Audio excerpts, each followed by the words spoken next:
Dungeon Core Chat Room, by Blue Lightning 42 on Royal Road. Chapter 4.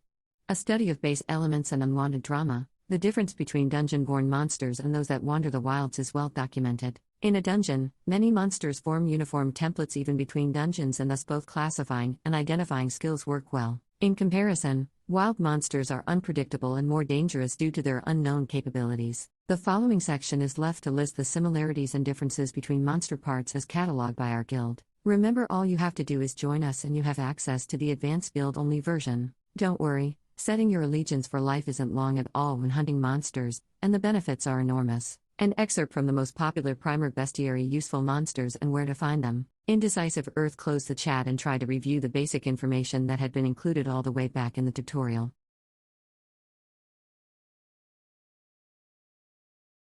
First, mana can be attributed by treating it in different ways, but intent matters just as much. If your intent is to make something dangerous, it will result in more dangerous effects than it would otherwise. If you were cold and used fire mana inside your body with the intent to warm yourself, it would be regulated somewhat by your purpose of providing warmth, thus not burning you as it could and should without that purpose smoothing things over. Second, most living creatures use mana differently, but each had some form of converting their attributeless personal mana into an external, much stronger and stable attributed form. Apparently, attributeless mana was hard to use for nearly every living race. Something about it turning into random attributes when pulled out of the body of people didn't focus hard enough. Dungeon cores didn't seem to have this problem, at least in their influence. Conversely, the concept of a spell, binding mana to a purpose and releasing it to fulfill that function outside of one's body,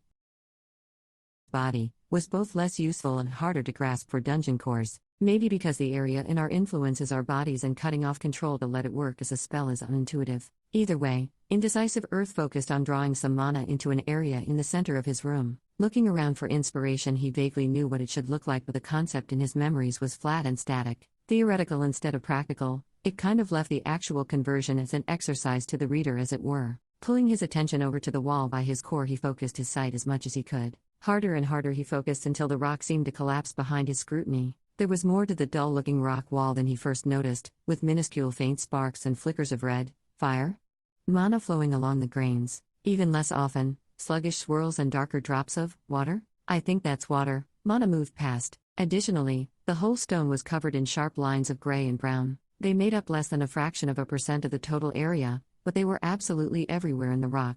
They didn't move around as the other types did, instead seeming to be bound intrinsically to the rock in a much more fundamental way than the other types. There were so many types of mana, he wondered why he hadn't noticed them until now. When he was actively focusing and using his own mana, it blazed and filled an area where he directed it even without concentrating. In comparison, the background mana took more effort to see and gave off a different feeling. Turning to the center of the room, he focused on the look of what he had guessed the earth mana was. Instead of a misty clear blob, the mana should have flat slices intersecting. Pushing and kneading the mana, it quickly shifted in color, appearing more and more solid. Seeming to fall into place, it quickly matched what he saw it should look like as soon as he gave it a slight push in the direction he wanted. Not exactly the same as the environmental mana, his new construct was closer to his attributeless mana. Instead of crisscrossing lines, this attempt at recreating the mana was a uniform gray-brown, more like attributeless mana with an earth flavor than a complete match for the environmental stuff.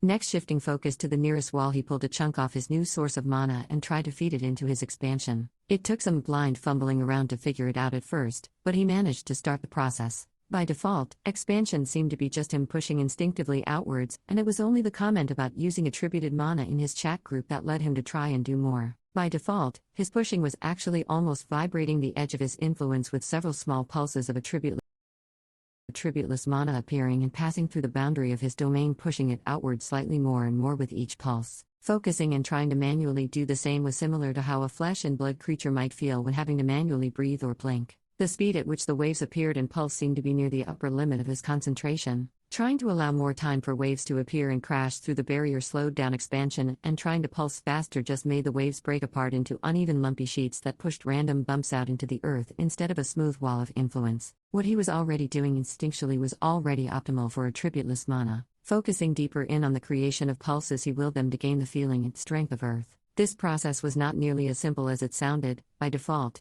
he was creating faint pulses a few cm away from the membrane that was the edge of his domain, and while creating a pulse further back, so that it had enough time to shift to earth mana before hitting the membrane, was easy enough to do. Trying to transition to expanding as instinctively as he had been was hard, nearly impossible at this stage. It was only his specialization just barely gave him the boost that made this possible. That being said, while the result he wanted to achieve was difficult, the change was incredibly apparent. Instead of a slight growing that would only extend a bit out from his tunnel, each wave was a flat sheet that visibly dragged his influence outwards when it hit. A side effect of this method of expansion was that the smooth round extensions were replaced with sharp corners and flat faces. Though harder to switch to, the longer he used it, the less attention he needed to direct towards it, and finally, after draining his store of magic nearly completely, it reached the point where he was hands-off enough to focus on other stuff while doing so. Switching to his chat while waiting for his mana to refill, he sent a quick message directed at Amy. Indecisive Earth, hey Amy, that was some solid advice. It was really hard to set up instinctively, but I finally got it going. Amy, wait, what do you mean by setting it up instinctively? I've been using this method for weeks and I have to focus the entire time. It's a pain, but still faster.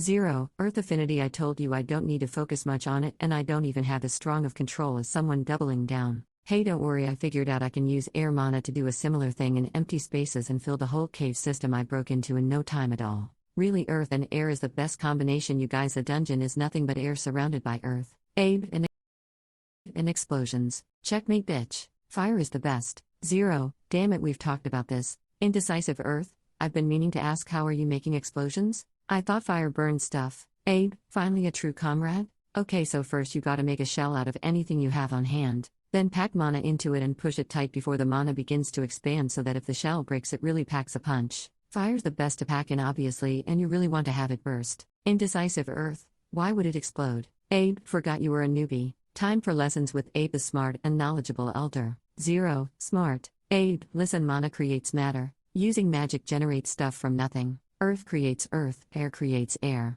When you initially create something out of mana and attach it to something, it will create matter, and then once your control is complete and whatever you create collapses, it will release that extra matter into the surroundings. 'Tis why packing it into a space gives a nice punch when it is punctured. Indecisive Earth, I guess that makes sense? I haven't really noticed it much, but if you say that's what's happening, I guess it makes sense. Amy, honestly, we don't really know a lot about mana. I think once we advance and can talk to older cores, they might be able to fill in some questions we have. As far as we know, we can change unattributed mana to attributed mana, and doing so makes it stronger. Also, if we want mana to persist for a while when making a monster or material, for instance, we can only mix mana with a single element. Doing so anchors it to the world for a while. Trying to force it into a combination splits the elements. Feel free to try, but we haven't managed it yet. Oh, and also PSA, this is important. Amy, if you use a lot of mana in a single area, it starts to increase the density of the natural mana in that area. Like, I had a dedicated spot where I made all my monsters, and after a while of experiments, the stone around it started doing stuff.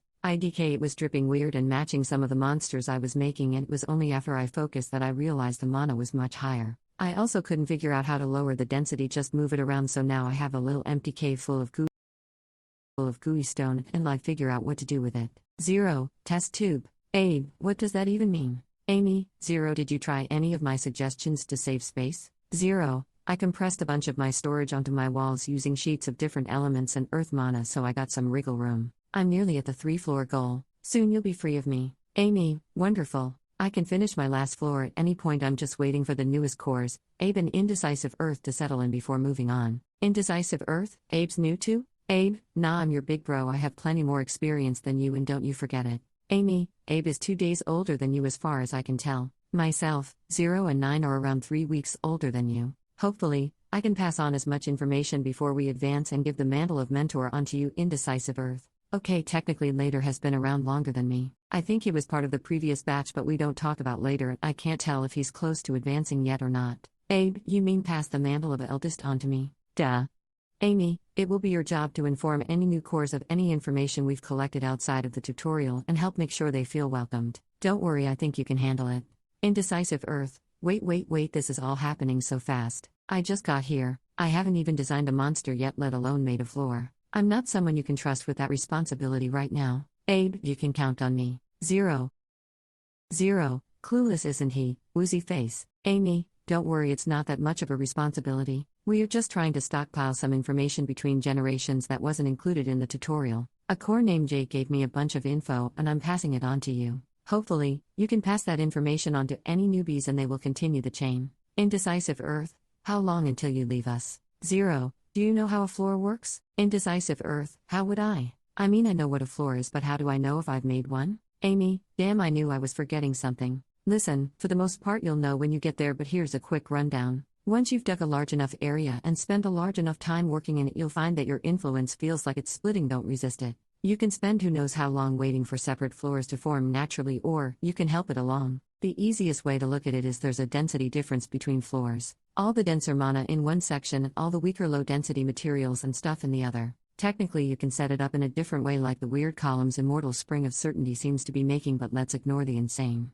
Amy, the best and easiest way is to build upwards and pull stronger stuff down while pushing weaker stuff up. It will help you down the line because you can't really set up alternating densities. 1, 2, 3 or 3, 2, 1 works fine, but 3, 1, 2 is not stable and will damage you if done badly. Mana might be pulled from 1 to 2, and then as it's pulled from 2 to 3 seep back into 1 before reaching 3, spinning faster and faster between 1 and 2 until the boundary is shattered. Amy, any ways to help the process along? You can manually push and pull denser/lighter stuff into opposite sides of your influence. You can also feel out the split and try and strengthen it by nudging it into an area that feels more like a boundary. It's really hard to make a floor boundary across the middle of a cave, but push it to an archway and it grows much faster and stronger. Plus side is once you set up your floors, they will automatically distribute mana, filtering any strong mana in your weak floor, bringing it down to your stronger one, stacking endlessly. 0. You don't need to write an essay on it. Jay did a much better job of explaining things. He spread stuff out. Amy, well, I'm not Jay. Ugh, honestly I give up.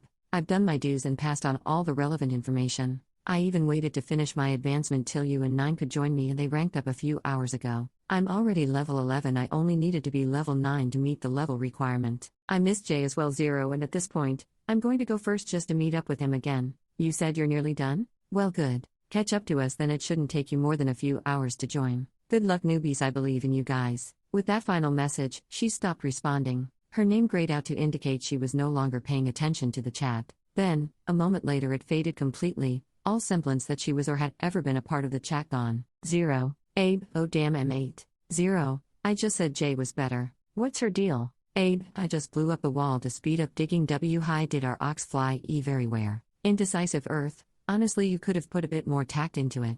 She said she told us everything she needed to, but I'm sure I could have found more questions to ask before she left. Immortal Spring of Certainty, oh marvelous, simply marvelous. That catty little core is gone. She was always thinking she's better than us, and not truly understanding the demons that dwell within us mortal shells. Ah yes, freedom. Indecisive Earth pulled back from the chat, making a point to close it instead of just turn away and ignore it.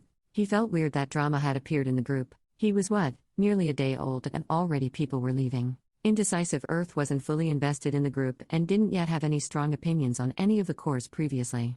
But he was curious about everything, and Amy had responded the most to his questions, so her leaving had given him a sense of loss. Conversely, as 0 was the one who had driven her away, he felt slightly annoyed by his continued presence in the chat. He's leaving soon anyways. I'll experiment until he's gone. Chats for help and friendly advice, not whatever that is.